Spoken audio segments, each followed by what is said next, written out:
So let's talk about changing mixed numbers into improper fractions.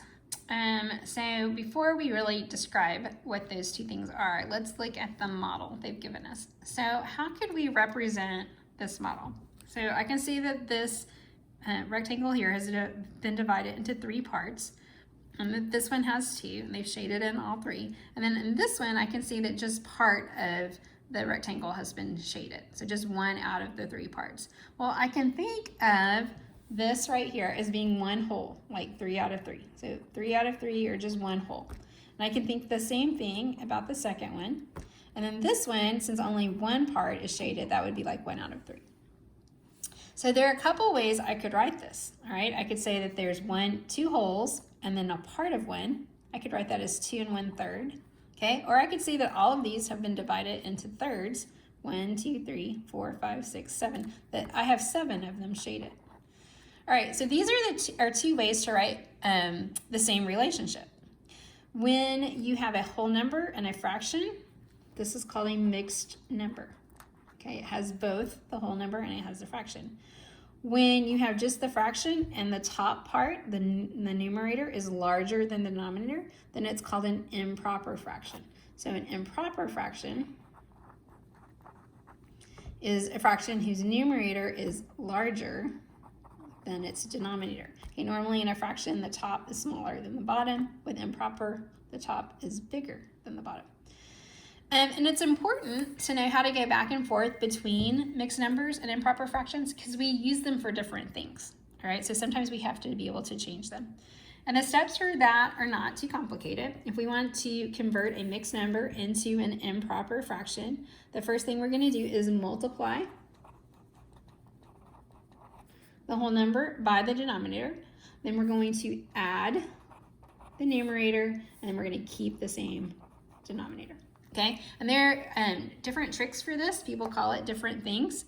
But basically you're saying, if I have 5 holes, all right, then how many fourths is that?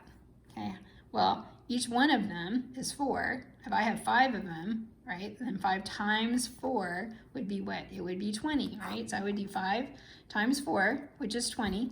And then I've got these 3 extra, right? I've got more. So then I would add the 3. So what is 5 times 4? It's 20. If I add the 3, that means there's a total of 23 what? 23 fourths. Okay, so I keep the same denominator.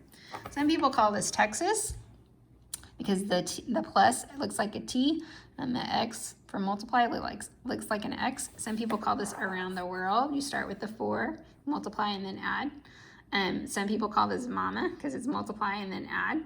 Whatever helps you remember, okay, use that. But basically what you're doing is you're changing the whole numbers into parts, right? You're saying how many parts do 5 holes represent? Well, 20, right? And then you're adding the 3 extra you have, the 23.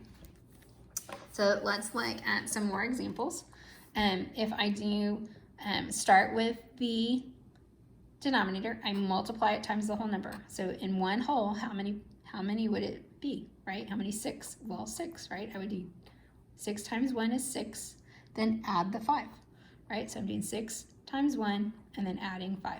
6 times 1 is 6 plus 5 is 11, and then keep the denominator the same, keep the 6. You want to know how many 6 total. That's what you're doing when you're changing it to improper, right? How many 7ths, okay, if I drew rectangles, how many 7ths would I have shaded in?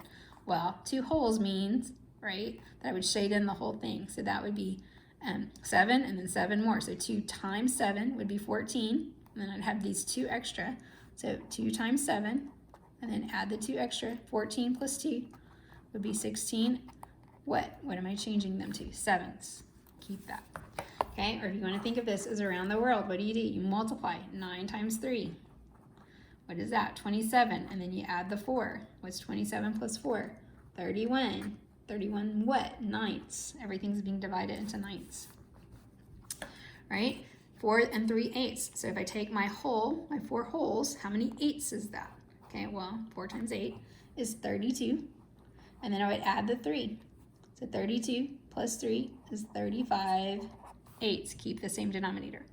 Here, think of it around the world. 5 times 1 is what? 5 times 1. And then add the 2. 5 plus 2 is 7. Keep the denominator, 7/5. right? Here I have 11 times 2. 11 times 2 is 22, and then you add the 10. 22 plus 10, 32. What's the denominator? 11. Here, I have 2 times 5, right? 5 times 2. Then you add the 1. 10 plus 1 is 11. Keep the denominator the same, 11 over 2. What about this one? 6 wholes, how many thirds? Okay, what would it take to make 6 wholes? Well, 6 times 3 is 18. Then add the 2. 18 plus 2 is 20 thirds. Last one. Okay, 3 wholes. If I want to divide my 3 wholes into fourths, okay, how many of them would be shaded?